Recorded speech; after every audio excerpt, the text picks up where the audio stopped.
এয়া আমাৰ সকলোৱে মৰমৰ শিল্পী বিদ্যা সাগৰ ডাঙৰীয়া আমাৰ মঞ্চলৈ আগুৱাই আনিছে আমাৰ বিকল্পীসকলে। এতিয়া সাহিত্য ফালে দেখিছোঁ এইফালে অসম সাহিত্য সভাৰ পুথি চৰাৰ ফালে আহিছোঁ। মানে ইয়াত চাগে পুথি চুথিবিলাক আছে। ৰাতি ভিতৰতকৈ বেছি ভাল লাগে নহয় জানো বাৰু, হয়নে নহয়? মানে বুক ষ্টল কালিও আহিছিলোঁ। একেবাৰে নাৰায়ণপুৰৰ একদম গেটৰ ওচৰৰ পৰা মানে একদম ট্ৰেফিক পইণ্টৰ পৰা ভিডিঅ'টো ষ্টাৰ্ট কৰিছোঁ। এয়া হৈছে ট্ৰেফিক পইণ্ট আৰু কেনেধৰণে নিৰাপত্তা ৰক্ষী ইয়াত ৰৈ আছে চাওক। দেখিছে কিমান মানুহ ইয়াৰ পৰা নিৰাপত্তা ৰক্ষী দেখিছে ৰৈ আছে। এইটো চাইডে সাহিত্য সভালে এফালেও যাব পাৰি এফালেও যাব পাৰি। তো চবফালেদি মুঠেৰে বাটেই বাট কৰি থোৱা আছে, বহুত বাট আছে। দেখিছে কিমান মানুহ একদম কেঁচুৱা ৰখাতে ৰখি থাকিবলগীয়া হৈছে পুলিচে, যাতে মানুহবিলাক যেন কেঁচুৱা আৰু পুলিচবিলাক যেন আগেও তাক তেনেধৰণে একদম চিজিলত ৰখা হৈছে।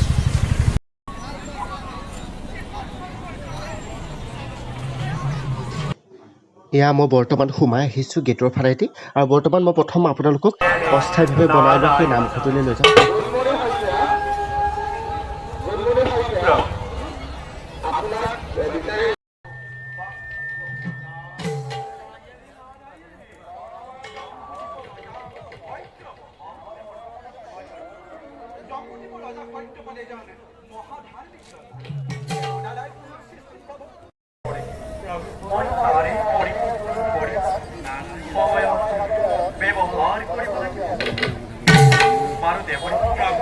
মাজে সময় আহি এনেদৰে বুদ্ধি ভৰসা দি থাকিবলৈ নাপাহৰিলে এই বাৰ্তা আপুনি নৰ সমাজত দিয়ককৈ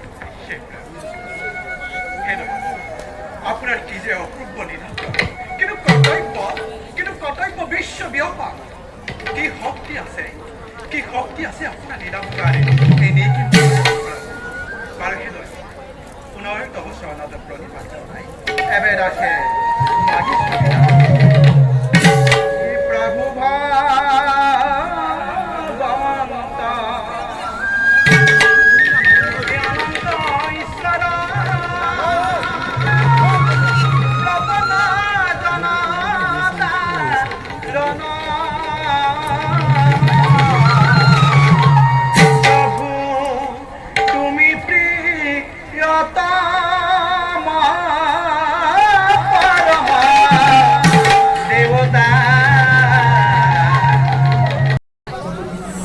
চাই ল'লোঁ। তাৰপাছত অলপ এইফালে আমি আহিছোঁ। আজি কালিতকৈ মানুহটো অলপ বেছি দেখি পোৱা গৈছে। কালিতকৈ আজি ভিৰটো অলপ বেছি হয় আৰু এতিয়া দেখি এতিয়া সাহিত্য সভাৰ দেখিছোঁ এইফালে অসম সাহিত্য সভাৰ পুথি চৰাৰ ফালে আহিছোঁ। মানে ইয়াত চাগে পুথি চুথিবিলাক আছে। ৰাতি ভিতৰতকৈ বেছি ভাল লাগে নহয় জানো বাৰু, হয়নে নহয়? মানে বুক ষ্টল কালিও আহিছিলোঁ। সকলোতকৈ কম ভিৰ কিতাপৰ দোকানতে দেখিবলৈ পোৱা গৈছে। ইয়াতে অলপ আপুনি ভালদৰে খোজকাঢ়িবলৈ পাব। বাকী বেলেগ ঠাইত কিন্তু আপুনি ইমান মানে কৰি নাপায়, যথেষ্ট ভিৰ, কিন্তু কিতাপৰ দোকানত অলপ কম হয়।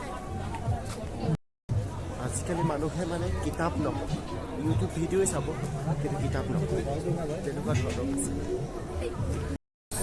বুক ষ্টলৰ পৰা আহিলোঁ। এতিয়া এফালে প্ৰফেচন কিবা কিবি এনেকৈ চাব লাগিছে দেখিছে। এইটো ফুল কেনেকুৱা লাগিছে কমেণ্ট কৰি জনাব আপোনালোকে। মই দুটা ল'ম বুলি ভাবিছোঁ এতিয়া। এইটো পাহাৰীটো ভাল লাগিছেনে বাৰু? ভাল লাগিছে যদি কমেণ্ট কৰিব। চ' গাইজ আহক বাণিজ্য মেলাত এতিয়া এণ্ট্ৰি কৰিছে। সিফালেও গায়ক এজন আহিছে, তালৈ খুব সোনকালে যাব লাগিব। তথাপিতো বাণিজ্য মেলাত এপাক মাৰি নল'লে ভালে লাগিব। দেখিছে এইখিনি অৰ্ণামেণ্টছ আছে বহুত লেডিছৰ কাৰণে পিন্ধে শিকিব পাৰিব। ইয়াত গ্লাছ আছে আৰু ৱাটছেছ দেখিছে। আৰু দেখিছে ইয়াত কৃষ্ণানন্দক লগ পাই গ'লোঁ। ভাইটি লগ পাই বহুত ভাল লাগি গ'ল পটককৈ। তাৰপিছত এতিয়া কিবা এটা কোৱা নাই, দেউতা ক'ত দিছে?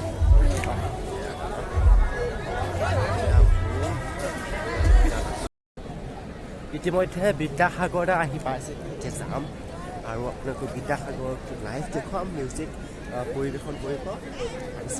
ব'লক।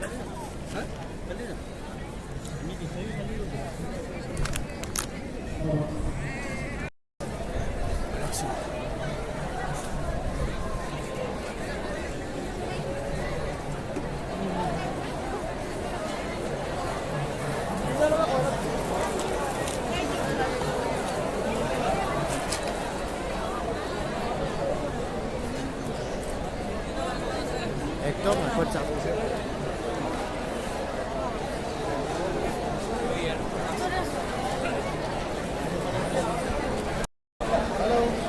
এয়া আমাৰ সকলোৱে মৰমৰ শিল্পী বিদ্যা সাগৰ ডাঙৰীয়া আমাৰ মঞ্চলৈ আগুৱাই আনিছে আমাৰ বিকল্পীসকলে। এয়া আমাৰ মঞ্চত আমাৰ উষ্ণ আদৰণি জনাবলৈ মই অনুৰোধ জনাইছো।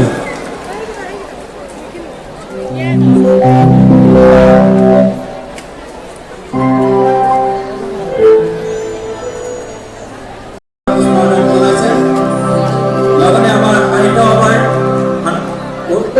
আদৰণীয় কমিটিৰ সাধাৰণ সম্পাদক এয়া আপদ তামুলী ডাঙৰীয়া আমাৰ ডাঙৰীয়াকে উষ্ম আদৰণি জনাইছে। এতিয়া পুনৰবাৰ এটি দীঘলীয়া হাত তালি দিবৰ কাৰণে আপোনালোক অনুৰোধ জনাইছো।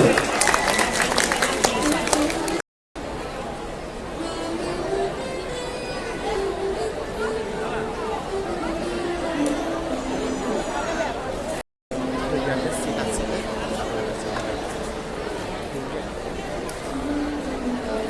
সুমন আছে নেকি ক'ত গ'ল ভালে হ'ল অঁ আচ্ছা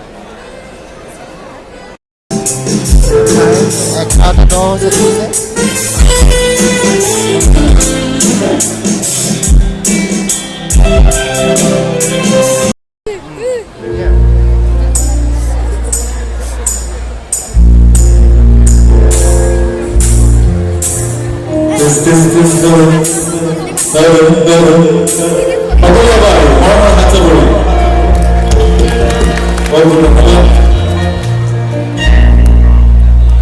সাহিত্য সভাৰ এই পবিত্ৰ মঞ্চ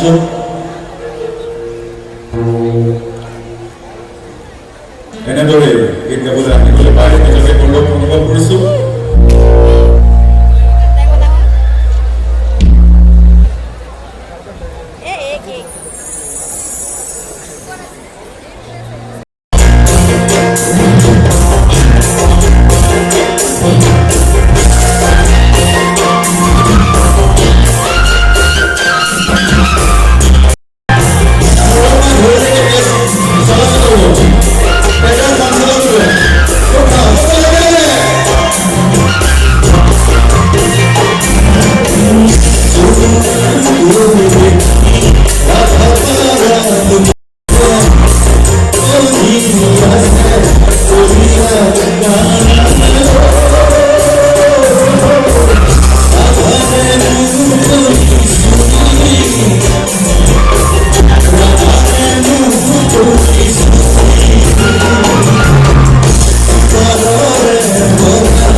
আমাৰ লোকগুলোকে গায়ে আমি মিউজিক স্টপ কৰে দিয়েছি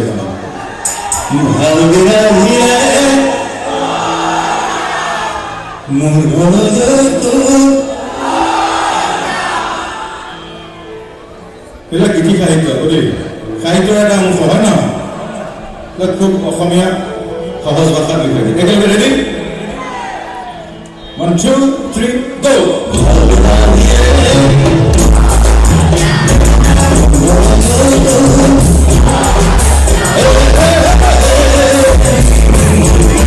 এই মহান অনুষ্ঠানৰ সভাপতিত্ব আসন অলংকৃত কৰিছিলে আমি সকলোৱে জানো। গতিকে আজিৰ এই মঞ্চত তেখেতক স্মৰণ জনোৱাটো আমাৰ প্ৰতিজন অসমীয়া দায়িত্ব হয় নহয় বলি কথাকেইটা ধুনীয়াকৈ কথা কোৱা ষ্টাইলটো ভাল